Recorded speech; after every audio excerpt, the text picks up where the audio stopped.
We talk a lot about scaling businesses, but what does it look like to scale a mission?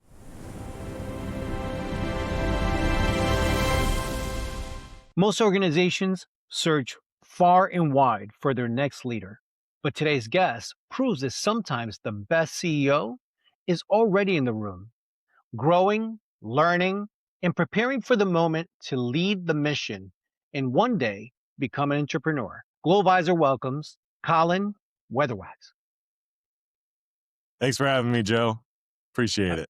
Absolutely. So once I heard your story, I couldn't wait to find out a little bit more about your journey. Because I mean, you have a really interesting journey. Yeah, I like to think so, man. It's all life, right? All right. So take us way back. And what was your role? When did you first join the organization? And how did it all begin? Yeah, so way back, growing up, my mom and she raised me as basically a single mom for the first 8 years of my life. And what that looked like for her was she was a respiratory therapist. So she would go to work, nights, usually 7 p.m. to 7 a.m.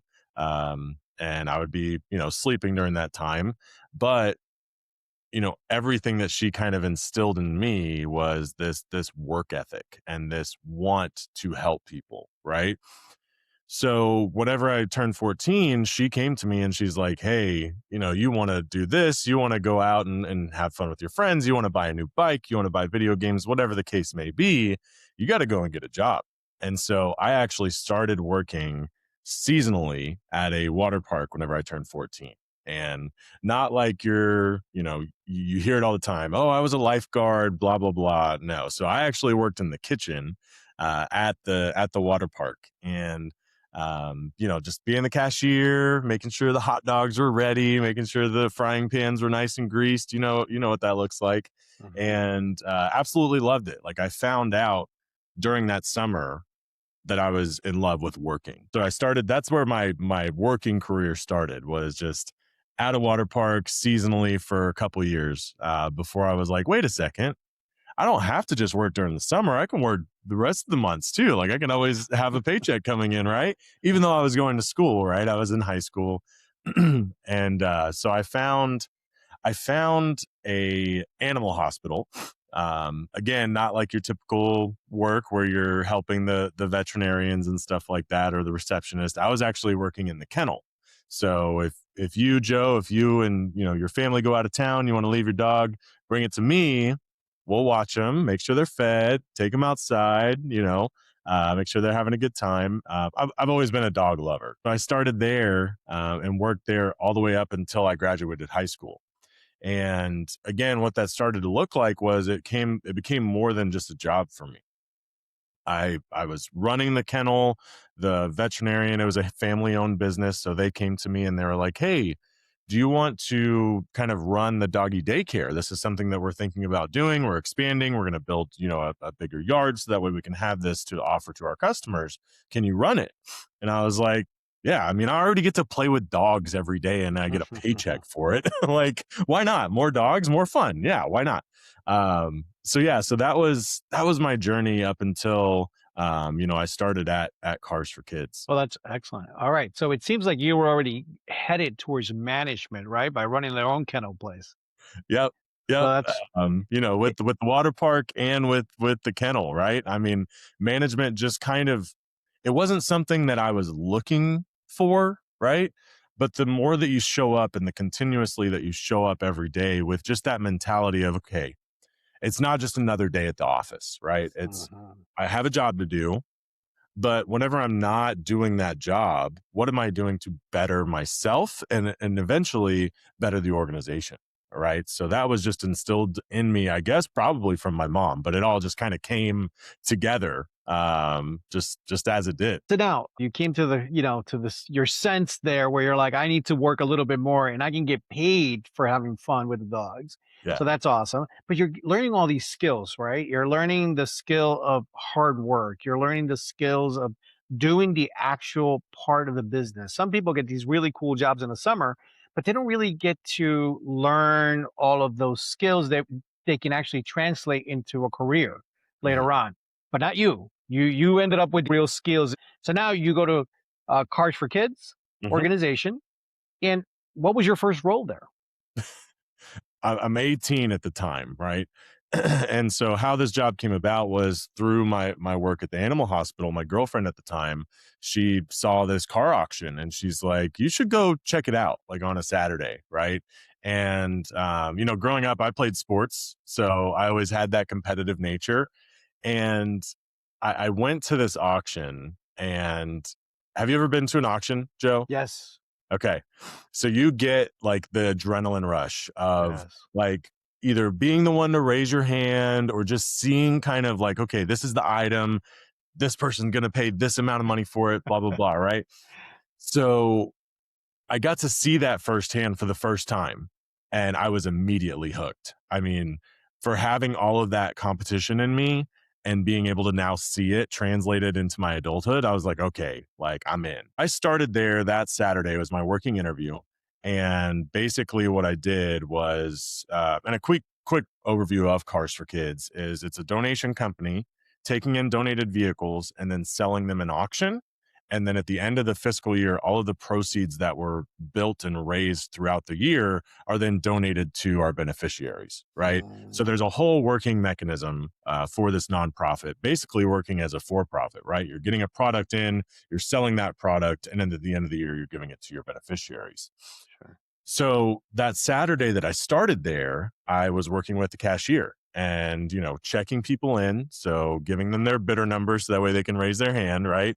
And then whenever they do win a bid, they come in, we do all the title paperwork, transfer of title, give them the keys, give them their temporary license plates, and then they're off to the races, right? And so that entire day, I was just soaking it in. And by the end of the day, I was doing my own cash outs. Like the person that had trained me was just watching over my shoulder. And at the end of the day, she went to the chief operating officer at the time, and she was like, "You can't let him leave. Like he's got to work for us." And so I started there that next, or I guess 2 weeks later, and I started cleaning out the cars that were donated to Cars for Kids. So you name it, I've probably seen it, right? Joe, I don't know if you've donated a car, but I know you probably had like an old car that's either been sitting in your driveway or sitting, back in a field somewhere. I But have. think of those cars and how long they've been sitting. Maybe you left a Whataburger bag in there and that was 20 years ago, right? So we're getting these cars in, and my job is to clean them so that way they're make ready for the auction, right? So Right. Ford Pinto with no motor comes in. There's a possum in the trunk. There's a tree growing out the side of it. Like you name it, I've probably seen it. Now that's very far from the role of a CEO, though. Mm. So, how long of a transition was it that you worked cleaning cars to the day where they actually said, "We need Colin to come up here and help us get into this role"? How long was that process? So I started there when I was 18 and I became CEO whenever I was 30. Wow. And so that journey was very, very much alike with my previous careers, right? At the water park and at the kennel, where I would come in, I would do my work. But then at some point I was like, okay, like this is a full-on operation where we have people answering the phone. We have compliance staff that are making sure that we have all the right paperwork in order to sell these vehicles. We have mechanics that are looking at the vehicles. We have a forklift that's moving the vehicles. We have marketing, we have HR, we have accounting. All of these things make this vehicle run, right? And so for me, I was a sponge. I was like, what else can I learn? How else can I help this organization become better and help out more people? Because at the end of the day, the only reason why we went to work every day was to help our beneficiaries, right? And the people that we did help were high school dropouts getting a second chance at their high school diploma. So most of the time, what that looked like was not necessarily even a second chance, but most of the time just a first chance or someone to believe in them. And the great kind of example of that I have is this one student came to us and his mom got sick whenever he was in high school. And so he dropped out of high school to help take care of her and get her on the mend. So that way, she could still be his mom, right? So 3 years later, he's now 18. He dropped out whenever he was a freshman or a sophomore, and he goes to one of the schools that we help support. And again, he's not a bad kid, right? He dropped out Mhm. of school to help out his mom. Nice. And everyone gets labeled like, "Oh, you dropped out, like you're a failure, this or that and the other." His mom got sick, he stayed at home to take care of her, and now he's going to better on his career, right? So that was one of the things that I got to learn during my kind of growth from cleaning out the cars up to CEO is, okay, who am I actually showing up to help every day? And that's what that looked like. Excellent. But in the beginning, did you ever even imagine that you would be in that role? Absolutely not. I mean, I honestly, if I would have done like a futures bet, I don't know if you're a gambler, Yeah. right? And I'm sure the odds would have been like 1,000,000 to 1 of me becoming CEO, let alone becoming CEO at 30, right? Right. So again, that growth mindset and just the way that I went about work led me to become the CEO, right? Like my work and work ethic put me in the position to where I could actually make a real difference by becoming CEO. So during my journey, again, I worked in every department so I could relate to all of the people that I eventually became their boss. Mhm. And I grew up physically and mentally, emotionally, all of the things. I grew up in this company, right? I mean, I was an 18-year-old kid, and by the time I was 30, I was CEO. I was CEO and boss over some of the people that were my managers before that. So again, whenever I look at it, and this is kind of like a 30,000 foot view, right? Me being able to be in their shoes, the shoes of every single person that I worked with, helped me in my role as CEO because I could relate to the person that was answering the phone. I could relate to the person that was out there moving the car. I could relate to the person that was cleaning the cars, right? Because I've been there. Well, one of my next questions were going to be, what were some of the biggest challenges you faced while moving up to the role? For me, the journey became real whenever I became CEO, and the way that I became CEO is one of the craziest stories ever. So, the same chief operating officer that hired me whenever I was an 18-year-old kid, he had become CEO, from this chief operating officer days. So he was basically my mentor for the 10 years before I became CEO. And out of nowhere, he passed away. Oh, He passed away on a Monday. And at the time, I was holding the role of chief operating officer. And by that Friday, I was named interim CEO. mm, And so the challenges that I faced during that transition from the person that was making sure the operation was running smoothly to now becoming this visionary for the organization and making sure that everyone below me were kind of on the bus, right? Because we're moving forward, right? And it was extremely challenging. I inherited a $10 million organization, and within the first month of me becoming CEO, I was in a deposition for a lawsuit that mm. that he was already, taking care of, and he was the main, key person, key employee that was going to be on the stand for this lawsuit. Um, and then, I started to have to interact with the board, which is something that he had done basically exclusively, and he just let me work in the business as the chief operating officer. The other thing that he did was he was basically the only person in charge of the finances. So I had to have a crash course in legal, board politics, and finance within my first month at the helm. Wow. It was definitely a team effort whenever it became, okay, how are we gonna solve all these issues that we're kind of fielding at the same time, right? And so for me, the crash course in legal, we had a really good legal team. And this was complete, basically Spanish to me at the time.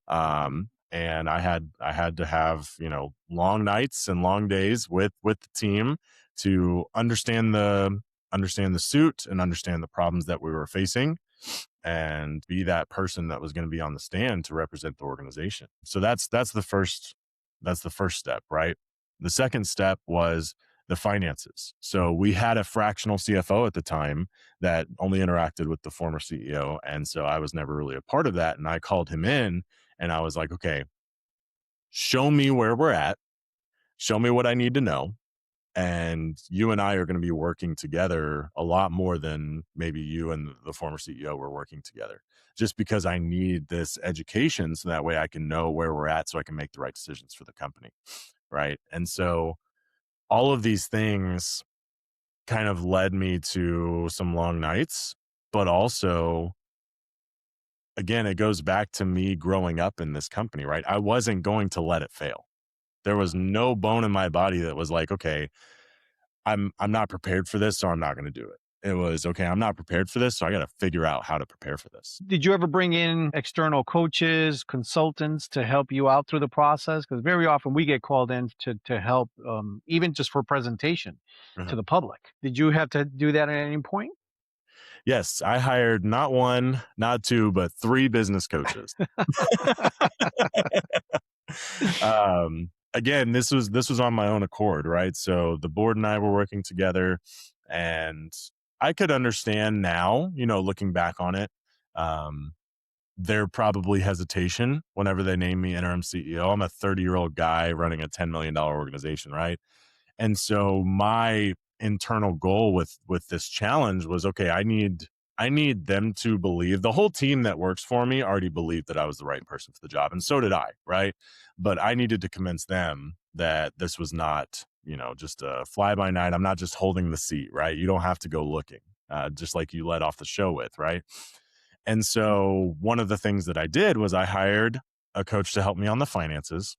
So he would be there with my CFO and I. And after we had that meeting, I would be interfacing with him. He would show me, I would ask questions, all of those things that go along with coaching. I hired a board kind of politic coach, right? Because again, the former CEO was basically gatekeeping the board interactions between just him and the board, and not involving any of the other staff. And so I had no idea who these people were. I didn't know how to, how to appease them. I didn't know what information they needed. I didn't know what questions they had. So that was my second coach that I hired. And then for my third coach, I joined a peer business coaching group where it was about 10 to 12 of us that were all CEOs or C-level executives. And we would just meet once a month. The first thing that I bring up, three people are like, oh, I just dealt with that last month. Like, this is how I did it. Right. And so, for me, I always wanted to challenge myself. I was never complacent with, you know what? I know it all, right? Like, I can do this. It was always like, okay, how can I be better? And in turn, how can I how can I make this organization thrive under my leadership now that I'm the one calling the shots? Right. Now, if you can, in hindsight, if you can give yourself a piece of advice, what would it have been? It's interesting because, we'll get to this later on in the show, but my current line of business is now in insurance, right? And one of the things that is my passion is life insurance. And not only just life insurance for you, the individual, Joe, but for you, the solopreneur or entrepreneur or C-level executive inside an organization. And what that looks like is something called keyman insurance, something that I had no idea existed. And had I had known, we could have potentially had this in place for when the former CEO passed away. And so what keyman insurance does is, let's say you and I go into business, Joe, and I'm your chief operating officer, you're the CEO, and we sit down one day and you're like, okay, this is what's going to happen. This is our plan. We're going to build this thing up. We're going to make $10 million, whatever. And then the next day you pass away. If you have something called key man insurance, we put a life insurance policy on you to where if you pass away, the business is actually the beneficiary. You have all these great ideas, you have, a brick and mortar, you have all these expenses, blah, blah, blah. Well, if you pass away, now the business gets that payout of the death benefit. So the business can keep going in your absence. And that vision that you and I created can still last on, right? Instead of how many times have you heard, a solopreneur or a business opens up and then the owner passes away and then you never hear from the business again, right? Mhm. Along the way, was the entrepreneur growing within you? Absolutely. Right. So I was chief operating officer for 3 or 4 years. So working in the business, on the business, not looking as the visionary. Right. And whenever I've gotten that seat, I was like, okay, I know that we're this national company. I know that we take money in from all these different states. And my biggest like vision for the company was, okay, how can we partner with these states and within these states that we're making all of this money from donations? How can we partner with them and give back to specific organizations that are in those states so that way, we're helping out more people. And that first year, I'll never forget, my chief marketing officer and I, we worked together. We basically cut the marketing budget by half. So we Mm. were spending about $5 million on marketing.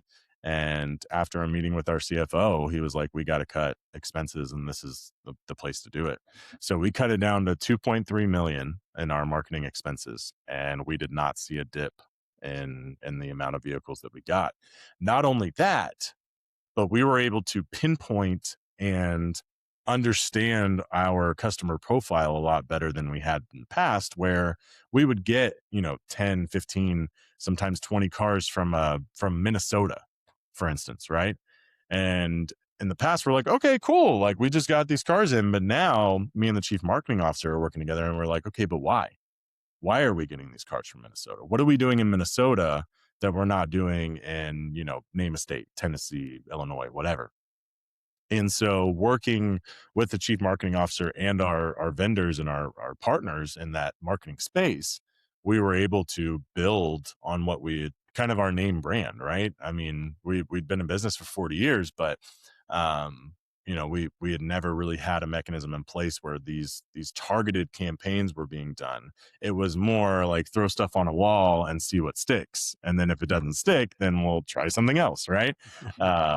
And so that entrepreneur spirit and just kind of the always questioning, like, okay, why are we doing this, right? And I mean, I'll never forget so many times during those meetings, the answer was, well, we've always done it that way. And oh my gosh, I've never really run out of an office during a meeting, but I've had that feeling of I want to run away from this conversation now because you just said that as the answer, right? It's one of the biggest pain point for me is if you can't explain why we're doing something and your default is because we've always done it that way, then I don't have to investigate further. That's where the problem is. Yes, we bring that up very often. If you hear that keyword, okay, that's it. Thank you. You found the reason for me. So, okay, so you are, you're CEO, entrepreneurs growing within you. Are you looking around that what's my next thing? Where am I going? Am I going to go on my own? Am I going to work for somebody else? Well, what was your mindset at that moment? My mindset really never changed. I honestly thought that I was going to live and retire in that position and at that company. Mm. I never thought that I would leave. And so during my 2 years, 2.5 years at the CEO level, I had taken it from 10 million a year to 15 million a year for both years. So 33% growth showing in each year, and all of that came to re-looking at our marketing, making sure we were doing the right things. Definitely came with their challenges. I actually just posted one on LinkedIn the other day where we were forced during one of our, I think this is probably my first year as CEO, a bill that was passed at the state level inadvertently affected us and took away 70% of our buyer base like that Mm. overnight. And so that led to us, going down to the state capitol, writing a bill, partnering with the Department of Transportation, working with the DMV, and we did everything that we could for 3 months, and we could not get that bill passed at the Senate level. And so for an entire year, we had to be creative. We had to figure out, okay, how are we going to make this work after we just lost 70% of our buyers? And even still, we were able to beat our projections and kind of beat our status quo, right? And so with those challenges and kind of with the development of my vision and working with the board, there became a moment where the vision that I had and the vision that the board had went like this. Mm. And it's unfortunate because again, I thought I was going to live and die there, honestly. Now you're looking around and you're looking for an opportunity. Mhm. Um, and how did you get to insurance? Crazy story. I was kind of, looking for my next opportunity on LinkedIn, and I get a DM one day from someone at New York Life saying, "Hey, have you ever thought about doing insurance?" And immediately I was like, "No, why would I want to sell? Absolutely not. No, I don't want to do that." And so naturally, I went to the office, right? And I was like, "Yeah, I'll hear him out," right? And I'll never forget, we're sitting there in the meeting room, and I tell him a little bit about my story, and he asks me, he's like, "What do you want to do?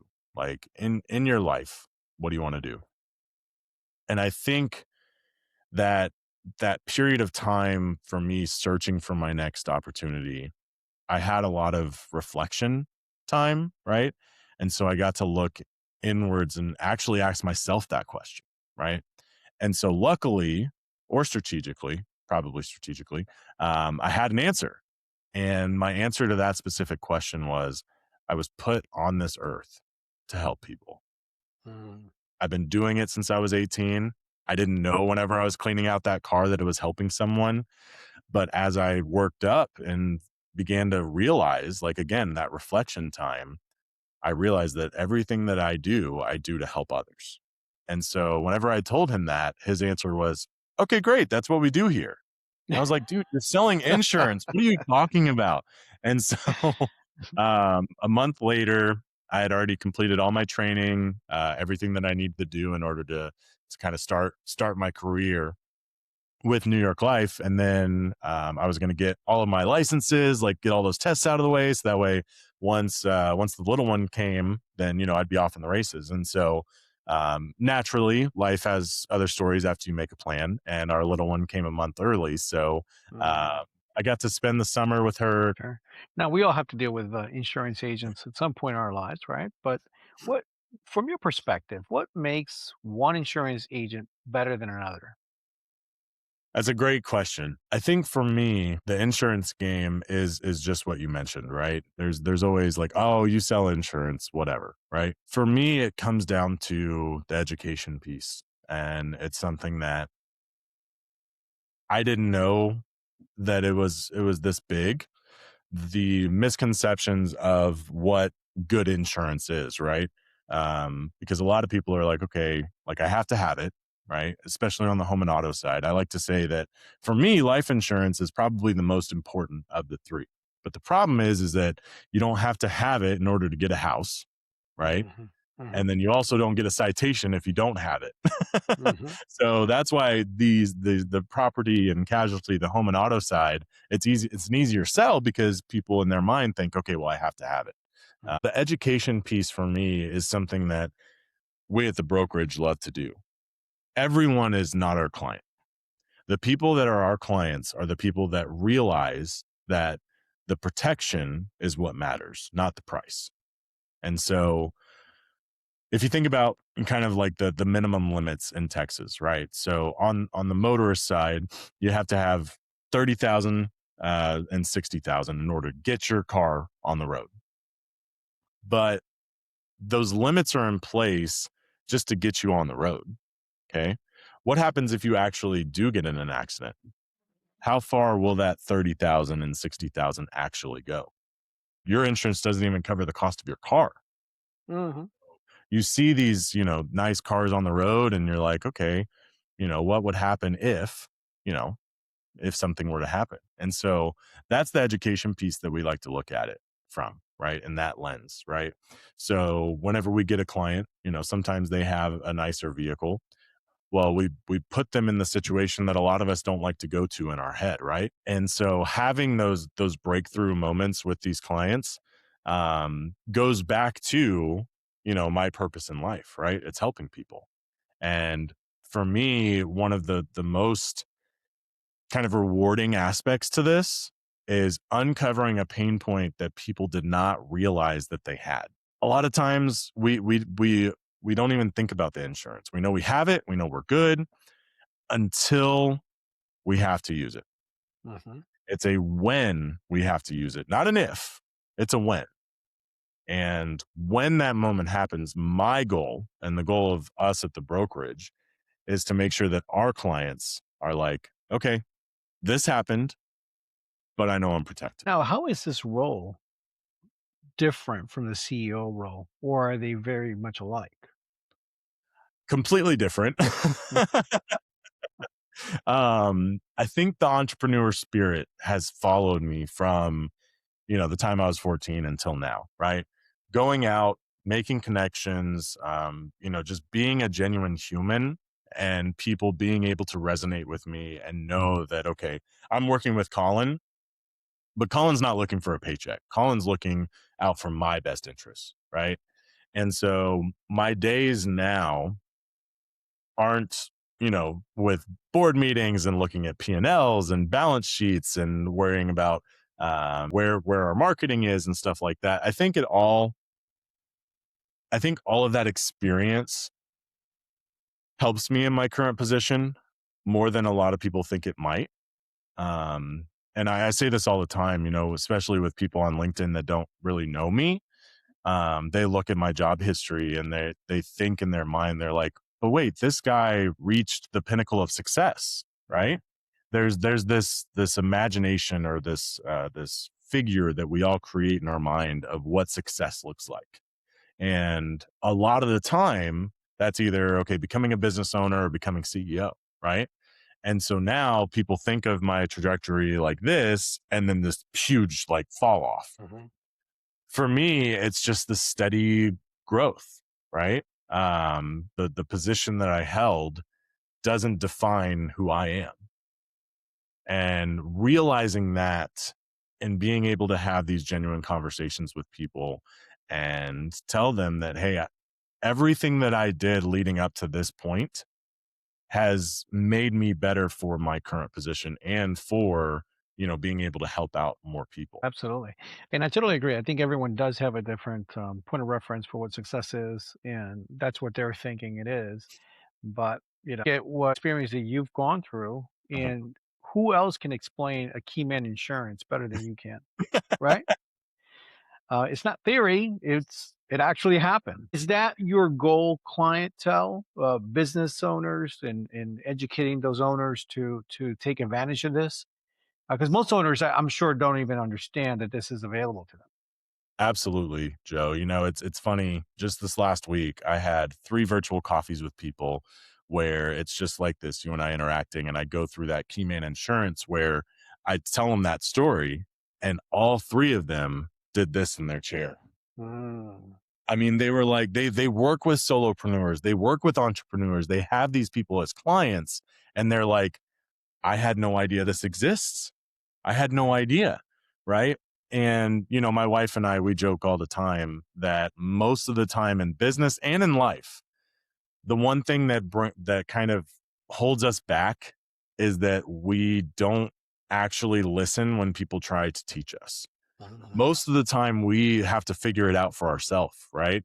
Mhm. And I've been guilty of that, right? Someone tries to tell me, hey, you probably shouldn't, do this, you should probably shouldn't do business with this person, and I'm like, no, they're a good guy. And then one thing leads to another, and it turns out they're right. Um, and so what I try and do is, again, I try and put people in that place in their mind where they don't want to go, right? It's scary. It's not something they want to think about. It's not rainbows and butterflies. Like, why would I go there in my mind? Well, why don't you just come to me in that place in my mind where you were living that exact same situation that I was in, right? Being thrust into CEO, living auction to auction, and trying to figure out how we were going to make it and how we were going to scale this business. So for something for me, it's an extreme passion of mine to educate people on the key man insurance side, especially for solopreneurs, and then even on the partnership side, we can start talking about buy sell agreements and getting things in place to where, Joe, I'll use the same example. You and I go into business together, and this time I'll pass away. I already picked on you and said you're going to Thank pass. you. Yeah, this time I'll pass away. So if we're in a partnership, then if I pass away, you immediately go into business with my wife, Mm, unless there is a buy sell agreement in place where it says, okay, if Colin passes away, Joe, this is the amount of money that his wife needs in order to be whole, or this is the agreement in place saying that you don't have to go into business with my wife. If we're in a partnership and that buy sell agreement does not exist, then it's an immediate flip of the switch. You're now in business with my wife. So um, again, it's the education piece that I love to do. And being able to help people with these pain points that they don't realize are out there, is something that, I strive to do every single day. yeah. So bringing back those buy sell agreements.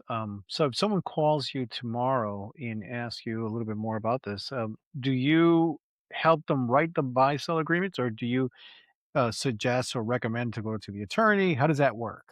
It's my first question. Do you have something in place or not?